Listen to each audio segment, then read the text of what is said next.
Hello, welcome back. எல்லாருமே ஏதோ ஒரு மும்முரமாக ஏதோ ஒரு விஷயத்த வந்துட்டு ரொம்ப ஆழ்ந்து யோசிச்சுட்டு இருக்கிற மாதிரியான ஒரு ஃபீலிங் எஸ்டர்டேலேருந்து. நீங்கள் நினைக்கிறது ஒன்று, நடக்கிறது ஒன்றுன்ற மாதிரி சில பேர் யோசிச்சுட்ருக்கீங்க. நடக்கும்னு நினைக்கிற விஷயம் அது வேறு மாதிரி ஆப்போசிட்டாக நடக்குதுன்ற மாதிரியும் சில பேர் யோசிச்சுட்ருக்கீங்க. இதெல்லாம் ஏன் நடக்குது, எதுக்காக இப்படி ஒரு நீங்கள் யோசிக்கிற விஷயம் வந்துட்டு நீங்கள் கரெக்டாக யோசிக்கிறீங்களா இல்லையா?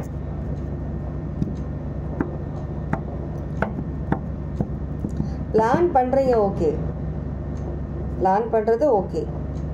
ஆனால் உங்களுக்கு என்ன விஷயம் தேவையோ உங்கள் லைஃப்பில் இப்போதைக்கு நீங்கள் என்ன மேனிஃபெஸ்ட் பண்ணுறீங்களோ அந்த விஷயங்களை வந்துட்டு ஏன் உங்களால் அச்சீவ் பண்ண முடிய மாட்டேங்குது? கரெக்டான வேலை நீங்கள் பண்ணுறீங்களா?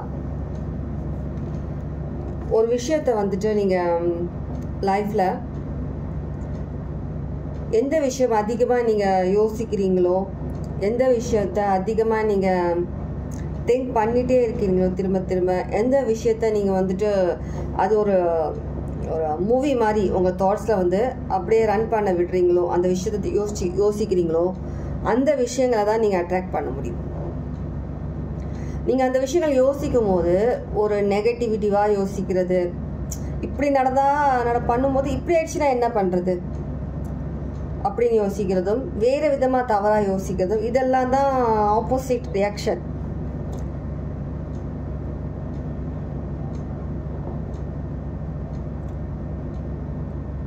நம்ம எல்லாருமே வந்து அந்த யூனிவர்ஸோட வந்து கனெக்டடாக தான் இருக்கோன்றது எல்லாருக்குமே தெரியும். நம்மளோட தாட்ஸ், நம்ம என்ன யோசிக்கிறோம், நம்ம எதிர்பார்க்குறோமோ அது நம்ம வந்து எந்த அளவுக்கு நம்ம பாசிட்டிவாக நம்ம யோசிக்கிறோமோ அதை தான் நமக்கு யூனிவர்ஸ் நமக்கு திரும்ப கொடுப்பாங்க. இந்த விஷயம் எல்லாருக்குமே தெரிஞ்சதான். யார் எந்த நாட்டை சேர்ந்தவங்களாக இருந்தாலும் சரி, யூனிவர்ஸ்ன்றது ஒன்று தான். அந்த யூனிவர்ஸில் நம்ம யோசிக்கிற அந்த விதம் தான். நீங்கள் நல்ல விஷயத்த யோசித்து அந்த விஷயத்தை அட்ராக்ட் பண்ணிங்கன்னா அந்த விஷயம் திரும்ப உங்களுக்கு கிடைக்கும். நீங்கள் வேறு விதத்தில் நீங்கள் டவுட்டாகவே இல்லைன்னா நெகட்டிவிட்டிவாக நீங்கள் யோசிச்சிங்கன்னா அதுதான் உங்களுக்கு ரிட்டர்னில் கிடைக்கும். நான் திரும்ப அதே தான் சொல்கிறேன் என்னோடய வீடியோஸில். பாசிட்டிவாக யோசிங்க, எந்த நேரத்துலையும் எந்த விஷயத்தையுமே பாசிட்டிவாக இருங்க அப்படின்னு சொல்லி நான் சொல்கிறேன். நீங்கள் ஒரு விஷயம் நடக்கணும்னு சொல்லி எக்ஸ்பெக்ட் பண்ணிங்கன்னா அதை அட்ராக்ட் பண்ணுறதுக்கு அந்த விஷயத்தை பற்றி யோசிச்சுட்டே இருங்க. அந்த ஒரு விஷயம் தவறாக நடந்து, இப்போது நீங்கள் நார்மலி வந்துட்டு இப்போ நீங்கள் காலையில் எந்திரிக்கிறீங்க, நைட்டு படுக்க போகிறீங்க, காலையிலேருந்து என்ன விஷயம் நடந்துச்சு, நீங்கள் எந்திரிச்சதுலேருந்து என்ன விஷயங்கள்லாம் நடந்துச்சு நீங்கள் தூங்க போகிற வரைக்கும் நைட்டு. அப்போது நீங்கள் ஏதோ ஒரு விஷயம் வந்து அதில் வந்துட்டு உங்களுக்கு வந்துட்டு இந்த விஷயம் வந்துட்டு இப்படி நடந்தது நல்ல விஷயமா இல்லை, இப்படி நடந்தால் நல்லா இருக்குமே அப்படின்னு சொல்லிட்டு நீங்கள் அந்த மாதிரியான ஒரு விஷயத்த வந்து ஒரு பாசிட்டிவாக நீங்கள் அந்த விஷயத்தை அப்படி யோசிச்சிங்கன்னா அந்த விஷயத்த நீங்கள் அட்ராக்ட் பண்ணுறீங்க. பாசிட்டிவாக எடுத்துகிட்டு வாங்க. ஒரு கெட்டதுலேயும் ஒரு நல்ல விஷயத்த யோசிங்கன்னு சொல்கிறது இதுக்கு தான். ஒரு டைம் ஓடிட்டுருக்கு, ஒரு பேட் மூமெண்ட், ஒரு சுச்சுவேஷன், ஒரு பேட் டைமிங்கில் நீங்கள் இருக்கிறீங்க, அப்பவும் பாசிட்டிவாக யோசிங்கன்னு ஏன் சொல்கிறது? நீங்கள் யோசிக்கிறத அந்த விதமும் நீங்கள் அதை விஷுவலைஸ் பண்ணுங்கள். அந்த விஷயத்தை வந்து இப்படி நடந்தால் நல்லாயிருக்கும்னு சொல்லி நீங்கள் யோசிக்கதான் அட்ராக்ட் பண்ணுறீங்க. நீங்கள் என்ன பண்ணுறீங்கன்னா சில பேர் டவுட்டில் யோசிக்கிறீங்க, சில விஷயங்கள் நெகட்டிவிட்டி எடுத்துகிட்டு வந்துடுறீங்க பயம். சில பேர் நடக்குமோ நடக்காதோ, நாள் தள்ளி போதே, இப்படி ஆயிடுச்சு அப்படி ஆயிடுச்சு, இதுதான் நீங்கள் அட்ராக்ட் பண்ணுறது. பயத்தையும் நீங்கள் தேவையான நெகட்டிவிட்டியை தான் நீங்கள் அட்ராக்ட் பண்ணிகிட்ருக்கீங்க.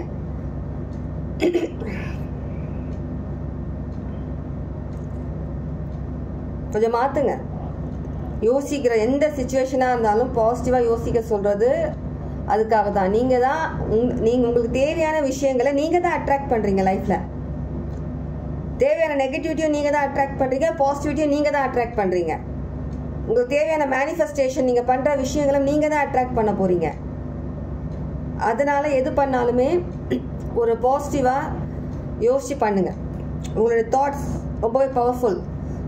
யோசிக்கிற தாட்ஸ் ரொம்ப பவர்ஃபுல். பாசிட்டிவாக யோசிங்க. எந்த விஷயமா இருந்தாலும் பாசிட்டிவாக யோசிங்க. யாரை பற்றி தவறாக யோசிக்காதீங்க, நல்ல விதத்தில் யோசிங்க. சில பேரோட மேனிஃபெஸ்டேஷன் பவர்ன்றது ரொம்ப அதிகமாக இருக்கும். ஸோ அதனால் எதுவாக இருந்தாலும் நல்ல விதத்தில் யோசிங்க.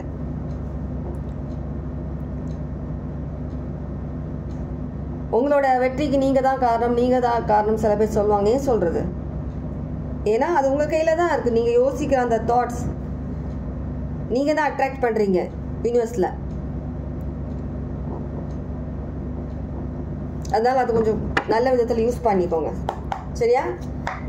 இப்போ உட்காந்து யோசிச்சுட்டு இருந்தீங்க இல்லையா, என்ன பண்ணலாம், இப்படி ஆயிடுச்சு அப்படி ஆயிடுச்சு என்னடு. இப்போ யோசிக்காதீங்க அந்த மாதிரி. இப்படி நடந்தால் எப்படி இருந்திருக்கும் அதை யோசிங்க, பாசிட்டிவாக யோசிங்க, எல்லாம் சரியாயிடும்.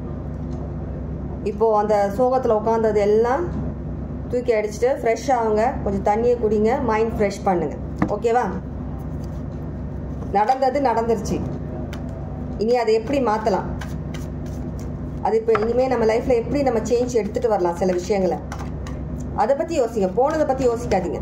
நடந்துருச்சா, ஓகே ஃபைன், நடக்கணும்னு இருக்குது. யாரோட தவறு, யாரோட மிஸ்டேக், யாரோட மிஸ்டேக்? உங்களுடைய மிஸ்டேக் நீங்கள் தான் திருத்தணும் இல்லையா? போனதே நீங்கள் யோசிச்சுட்டு இருந்தீங்கன்னா அது பின்னாடி தான் ஓடிட்டு இருப்பீங்க. நடந்த விஷயம், முடிஞ்ச விஷயங்கள் பின்னாடி ஓடுறத நிறுத்துங்க. இப்போ ஃப்யூச்சரில் நீங்கள் என்ன பண்ணணும், உங்களுக்கான ஒரு நல்ல லைஃப்காக நீங்கள் என்ன பண்ணணும்? பாசிட்டிவாக யோசிக்க, பாசிட்டிவான சில விஷயங்களை பண்ணுங்கள், புரியுதா? அப்போ தான் நீங்கள் எல்லாத்தையுமே நீங்கள் அட்ராக்ட் பண்ண முடியும். நீங்கள் நினச்ச விஷயங்கள் அட்ராக்ட் பண்ணோம்னா யோசிச்சுட்டே உட்காராதீங்க அதே இடத்துல. ஏன் இப்படி நடந்துச்சு, ஏன் இப்படி ஆச்சு, நான் மேனிஃபெஸ்டேஷன் பண்ணது நடக்க மாட்டேங்குது, இப்படி இருக்குது அப்படி இருக்குன்னு சொல்லிட்டு நீங்களே பண்ணிவிட்டு மற்றவங்க மேலே பழி சொல்லாதீங்க, மற்றவங்கள ப்ளேம் பண்ணாதீங்க. உங்கள் தவறு நீங்கள் தான் திருத்தணும். உங்களோட தாட்ஸ், யோசிக்கிறத மாற்றுங்க. நீங்கள் தான் அட்ராக்ட் பண்ணுறீங்க எல்லாத்தையுமே. வெளியிலேருந்து யாரா ஒருத்தவங்க வந்துட்டு உங்களை போய் தப்பாக பேசுகிறாங்கன்னா அதை யோசிச்சுட்டே இருந்தீங்கன்னா அது உங்களுக்கு ஹர்ட் ஆகிட்டே தான் இருக்கும். அந்த சொன்ன அந்த வார்த்தை ஹர்ட் ஆகிட்டே தான் இருப்பீங்க நீங்கள் லைஃப் ஃபுல்லாக. நீங்கள் அதை தூக்கி போடுங்க அந்த வார்த்தையை, அது நினைக்காதீங்க. யோசிக்க யோசிக்க உங்களுக்கு தான் கஷ்டம். அந்த வார்த்தை விட்டு அவங்களுக்கு கண்டிப்பாக அதுக்கான கர்மா அனுபவிப்பாங்க. நீங்கள் உங்கள் அடுத்த வேலையை பாருங்கள், நீங்கள் என்ன பண்ணணும், உங்களுக்காக நீங்கள் அடுத்தது என்ன பண்ணணும் லைஃப்பில் நீங்கள் முன்னேறதுக்கு. உங்களுடைய வேலை என்ன, உங்களுடைய லைஃப்காக நீங்கள் அடுத்தது என்ன பண்ணணும் அதை பற்றி யோசிங்க. ஒருத்தவங்க ஒரு வார்த்தை சொல்லிட்டாங்கன்றதுக்காக அதை யோசிச்சுட்டு உட்காந்துருப்பீங்களா? உங்கள் லைஃப் உங்கள் கையில் தான் இருக்கு, ஓகே? உங்களுக்கான நியாயம் கண்டிப்பாக கிடைக்கும், எங்கேயும் போகாது. கடவுள் எல்லாத்தையும் பார்த்துட்டு தான் இருக்காங்க. கண்டிப்பாக உங்களுக்கான நியாயம் கண்டிப்பாக கிடைக்கும். அவங்க பண்ணுறதை அவங்க அனுபவிக்க போகிறாங்க. அவங்க பேங்க் அக்கௌண்ட்னா அவங்க சேர்த்துக்கிறாங்க அந்த கர்மாவை. நீங்கள் எப்போவுமே நல்ல விதமாக யோசிங்க. நீங்கள் அவங்க சொன்னதுக்காக நீங்கள் அதே யோசிச்சுட்டு இருந்தீங்கன்னா நீங்கள் முன்னேற முடியாது. நீங்கள் லைஃப்பில் முன்னேறணும்ல, உங்களோட யோசிக்கிற விதத்தை மாற்றுங்க, பாசிட்டிவாக யோசிங்க. நீங்கள் யோசிக்கிறது தான் நீங்கள் அட்ராக்ட் பண்ணுறீங்க. நான் எப்போவுமே சொல்கிறது தான், பாசிட்டிவாக இருங்க, பாசிட்டிவாக இருங்க எந்த சிச்சுவேஷன்லேயும் சொல்லிட்டு. டவுட், ஃபஸ்ட் டவுட் இருக்கக்கூடாது. பாருங்க, இது விடுத்து வேஸ்ட் தான் காட்டுது. எல்லாம் உங்ககிட்ட தான் இருக்குது, எல்லாம் உங்கள் கையில் தான் இருக்குது. நீங்கள் தான் தடையாக இருக்கீங்க. உங்களுக்கு நீங்கள் தான் தடையாக இருக்கிறீங்க. உங்களுக்கு நீங்கள் தான் தடை. உங்களுடைய இந்த லைஃப் அதுவே போய் உட்காந்துட்ருக்கு பாருங்கள். உங்களுடைய இந்த லைஃப் ஒரு நல்ல விதத்தில் வரணும்னா, இந்த ஒரு நல்ல விதத்தில் உங்களுக்கு நியாயம் கிடைக்கணும், நல்ல விதத்தில் வரணும் சொல்லி நீங்கள் யோசிச்சிங்கன்னா உங்களோட லைஃப் மற்றவங்க பேசுகிறதையும் இதையும் பொருட்படுத்தாதீங்க. உங்களுடைய ஜாப் என்ன, உங்களோட லைஃப்பில் நீங்கள் என்ன விஷயங்கள் மாற்றணும், நீங்கள் எப்படி நீங்கள் லைஃப்பில் என்ன ட்ரீம்ஸ் வச்சுருக்கீங்க, எந்த விஷயம் உங்களுக்கு லைஃப்பில் தேவை, அந்த விஷயத்தில் மட்டும் நீங்கள் அதை ஃபோக்கஸ் பண்ணுங்கள். மற்றவங்க என்ன பேசினாங்க, என்ன சொன்னாங்க, என்ன பண்ணிகிட்ருக்காங்கன்றது தேவையில்லை, புரியுதா? அவங்க எப்பவுமே உங்களை வந்துட்டு டைம் பார்த்துட்டே தான் இருப்பாங்க. டைம் பார்த்து உங்களை ஏதாவது விஷயம் பண்ணணும், உங்களை டவுன் பண்ண பார்த்துட்டு தான் இருப்பாங்க. நீங்களும் அதுக்கு இடம் கொடுத்துட்டு தான் இருக்கீங்க, இடம் கொடுத்துட்டு தான் இருக்கீங்க நீங்களும்.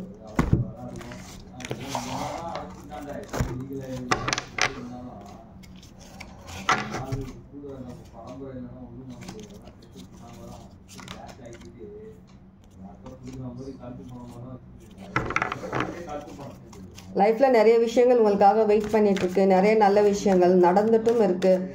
உங்களால் சில விஷயங்கள் நீங்கள் யோசிக்கிற அந்த அட்ராக்ஷன் பண்ணுறதுல சில தவறு பண்ணுறதுனால தான் சில விஷயங்கள் தடையாகுது, உங்களுக்கு டிலே ஆகுதுன்னா அதுதான் ரீசன்.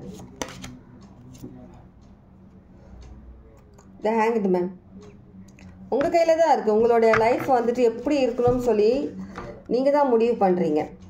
வேறு யாரோ வெளியில் வந்து யாரும் பண்ண போகிறது கிடையாது. பண்ணுறவங்க சில பேர் உங்களை தடை செய்ய தான் பார்ப்பாங்க, தடவை உங்களுடைய ப்ரொடெக்ஷன் உங்கள் கையில் தான் இருக்குது. நீங்கள் தான் ப்ரொடெக்ட் பண்ணணும். உங்களுடைய மன நிம்மதியாக இருக்கட்டும், நீங்கள் பண்ணுற வேலையில் எந்த தடையும் வரக்கூடாதுன்னா நீங்கள் தான் ஒரு பெரிய ப்ரொடெக்ஷன். உங்களுக்கு நீங்கள் தான் ப்ரொடெக்ஷன். நீங்கள் தான் ஒரு வேலை நீங்கள் பண்ணுறதுல தடையாகுது, உங்களால் அந்த ஒரு இடத்த விட்டு உங்களால் அங்கேருந்து மூவ் ஆக முடியல, சில விஷயங்களை வந்துட்டு நீங்கள் அடுத்த ஸ்டெப் வைக்க முடியலன்னா உங்கள் காலுக்கு நீங்களே தான் சங்கிலியை போட்டுட்டு உட்காந்துருக்கீங்க. நீங்களே தான் சங்கிலி போட்டு உட்காந்துருக்கீங்க, வேறு யாரும் பூட்டலை. அந்த சங்கிலியை எடுத்து தூக்கி அடிச்சுட்டு மூவ் ஆன் பண்ணுங்கள். நீங்கள் என்ன யோசிக்கிறீங்களோ அந்த விஷயம் உங்களுக்கு கிடைக்கணும்னா அந்த சங்கிலியை ரிமூவ் பண்ணுங்கள், காலில் இருந்து ரிமூவ் பண்ணி லைஃப் அடுத்த ஸ்டெப் நோக்கி போங்க. கண்டிப்பாக உங்களுக்கு காட் எல்லாருமே உங்களை ப்ரொடெக்ட் பண்ணுறாங்க, உங்களை கைட் பண்ணுறாங்க. நீங்கள் இக்னோர் பண்ணுறீங்க சில விஷயம். உங்களுக்குள்ளேயே சில வேறு மாதிரியான தாட்ஸ் ஓட விட்டுட்ருக்கீங்க, வேறு மாதிரியான தாட்ஸ். எதுக்கு அந்த நெகட்டிவான தாட்ஸ்? அந்த ஒரு கூண்டுக்குள்ளே நீங்களே தான் உங்களை அடைச்சிக்கிறீங்க, அந்த சங்கிலி போட்டு நீங்களே தான் கட்டி வச்சுக்கிறீங்க உங்களை. வேறு யாருமே எதுவுமே உங்களை பண்ணலை. நீங்கள் நினச்ச விஷயங்கள் உங்களுக்கு நடக்கணும்னா கண்டிப்பாக நீங்கள் அதிலேருந்து வெளில வரணும். நீங்கள் கண்டிப்பாக வெளில வரணும். ஒரு நல்ல விஷயம் நடக்கிறதுலேருந்து தடையாகுதுன்னா நீங்கள் தான் காரணம்.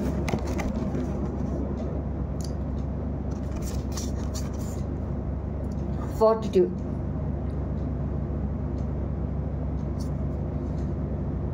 நீங்கள் தான் தடையாக இருக்கீங்க. அதுலேருந்து நீங்கள் வெளியில் வந்தால் மட்டும்தான் நீங்கள் நினச்சது நடக்க முடியும். எந்த விஷயத்தை நீங்கள் முடிக்கணும்னு நினைக்கிறீங்களோ அந்த விஷயம் நடக்கணும்னா நீங்களாக போட்டு வச்ச அந்த சங்கிலியை எடுத்து ரிமூவ் பண்ணிவிட்டு நெக்ஸ்ட் ஸ்டெப் எடுத்து வைங்க. டவுட் பண்ணாதீங்க. உங்களுடைய தாட்ஸை யோசிக்கிற விதத்தை மாற்றுங்க, பாசிட்டிவாக யோசிங்க. Libra, Leo, Sagittarius, Pisces, cancer, Virgo, Scorpio இவங்களா இருக்கலாம் பார்க்குறவங்க. நார்த் நோட் இன் லியோ. ரொம்ப ஹார்ட் ஒர்க் பண்ணுறீங்க. நீங்கள் ரொம்பவே ஒரு டிசிப்ளின் பர்சன். சில விஷயங்கள்லாம் ரொம்பவே ரொம்ப கான்ஃபிடெண்ட்டாக இருப்பீங்க. சில விஷயம் சொல்ல முடியாது, எல்லா விஷயத்துலையும் கான்ஃபிடெண்ட்டாக தான் இருப்பீங்க நீங்கள். சில விஷயங்களை ஷேர் பண்ணுறதில்ல, அதிகமாக உங்களுடைய பர்சனல் லைஃப்னும் போது நீங்கள் ஷேர் பண்ணுறது கிடையாது. ஆனால் மற்ற விஷயங்களை ரொம்பவே ஓப்பனாக ஃப்ரெண்ட்லி டைப்பாக இருப்பீங்க. எப்போவுமே பிஸ்னஸில் ஏதாவது சாதிக்கணும்னு நினைப்பீங்க, உங்களுடைய ஒர்க்கில் சாதிக்கணும், நல்ல பேர் எடுக்கணுன்ற ஒரு இதில் இருப்பீங்க. ரொம்பவே ஒரு ஹேண்ட்ஸம், ரொம்பவே ஒரு பியூட்டிஃபுல்லான பர்சனாக இருப்பீங்க, மேல் ஆர் ஃபீமேல். ரொம்பவே ஒரு ஹார்ட் ஒர்க் பர்சன். நீங்கள் வேலைன்னு வந்துருச்சுன்னா வேலைன்னு தான் நீங்கள் இருப்பீங்க. ஒரு விஷயத்தை எடுத்திங்கன்னா அதை கரெக்டாக சாதிக்கணும், அதில் வெற்றி கண்டிப்பாக உங்களுக்கு சக்ஸஸ் வேணுன்றது உங்களுடைய டிசிஷனாக இருக்கும் உங்களுக்கு லைஃப்பில். சில நேரத்தில் இப்போதைக்கு நீங்கள் சில சுச்சுவேஷன்ஸ், சில பேர் பேசுகிற பேச்சாலையும் உங்களுடைய தாட்ஸாலையும் தான் நீங்களே சில விஷயங்களை நீங்கள் தனக்குத்தானே ஆப்பு வச்சுக்கிறதுன்ற மாதிரி பண்ணிகிட்ருக்கீங்க. பண்ணாதீங்க. அப்படி லைஃப்பில் ஜெயிக்க போகிறவங்க ஜெயிக்க போகிறீங்க. சாதிக்கிறதுக்கு நீங்கள் என்ன மேனிஃபெஸ்ட் பண்ணுறீங்களோ கண்டிப்பாக உங்களுக்கு கிடைக்கும். கண்டிப்பாக அச்சீவ் பண்ணுவீங்க எதுவாக இருந்தாலும்.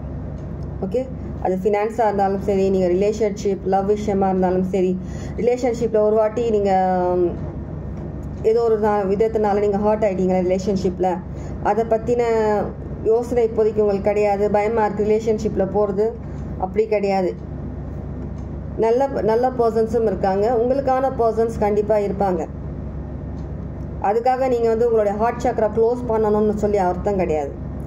நீங்கள் உங்கள் ஜாப் என்னமோ நீங்கள் அதில் உங்களுடைய ட்ரீம்ஸை நீங்கள் அச்சீவ் பண்ணுங்கள். அதே நேரத்தில் உங்களுக்கு தேவையான பார்ட்னர், உங்களுக்கு ஈக்குவலான பார்ட்னர், கரெக்டான பார்ட்னர் உங்களுக்கு கண்டிப்பாக லைஃப்பில் வருவாங்க. அந்த டைம் நீங்கள் அவங்கள அக்செப்ட் பண்ணுங்கள். சரியா? இது யாரோ ஒருத்தர் 2 பேருக்கான மெசேஜ். கண்டிப்பாக நிறைய விஷயங்கள் நீங்கள் அச்சீவ் பண்ண போகிறீங்க. உங்களுக்கு நீங்களே தடையாக இருக்காதீங்க எப்போவுமே. ஓகேவா? கார்ட் கட் பண்ணும்போது த மெஜிஷியன், ஒரு மெஜிஷியன் மாதிரி தான். நீங்கள் என்ன வேணாலும் நீங்கள் மேனிஃபெஸ்ட் பண்ணலாம். இவ்வளோ விஷயங்கள் உங்ககிட்ட இருக்குது. ஆனால் நீங்கள் இது எல்லாத்தையுமே வந்துட்டு மறந்துட்டு ஒரு நெகட்டிவிட்டிக்குள்ளேயே நீங்கள் உங்களை நீங்களே கட்டி போட்டு வச்சிட்ருக்கீங்க. வெளில வாங்க அதில். ஓகே, இதுதான் உங்களுக்கான மெசேஜ். இன்றைக்கி யாருக்கு மெசேஜ் ரெசனேட் ஆச்சு என்னன்றதை பற்றி கமெண்ட்ஸில் சொல்லுங்கள். ஓகேவா? Take care.